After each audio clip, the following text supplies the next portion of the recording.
రాష్ట్రంలో అమల్లోకి ఎస్సీ వర్గీకరణ ఆర్డినెన్స్ గవర్నర్ ఆమోదం ఉత్తర్వులు విడుదల చేసి న్యాయశాఖ మరో ఎన్నికల హామీ నెరవేర్చిన కూటమి ప్రభుత్వం అంటే కూటమి ప్రభుత్వం మరో ఎన్నికల హామీ నెరవేర్చింది.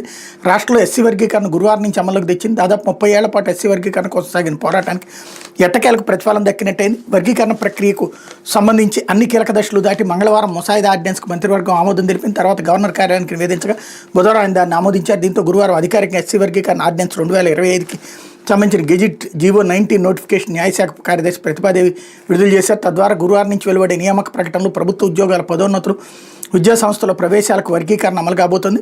రాష్ట్ర ప్రభుత్వ నియామకాలకు సంబంధించినటువంటి బ్యాక్లాగ్ పోస్టుల భర్తీలోనూ ఈ వర్గీకరణ వర్తిస్తుంది. కేంద్ర ప్రభుత్వంలోని ఏదైనా శాఖకు సంబంధించిన పోస్టుల భర్తీ కేంద్ర ఆధీనంలో ఉండే కార్పొరేట్లు ఇతర సంస్థలు విద్యా సంస్థలకు మాత్రం ఇది వర్తించదు.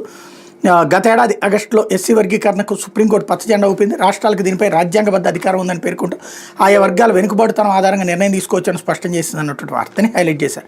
ఇది చాలా మంచిది. అసలు వర్గీకరణ అంశం మొట్టమొదట తీసుకొచ్చింది మందకృష్ణ మాదిగా, దానికి అండగా నిలిచింది చంద్రబాబు నాయుడు, అందులో డౌటే లేదు. ఎట్ ద సేమ్ టైం అది సాధ్యమైందంటే అది మోడీ ప్రభుత్వం వల్లనే.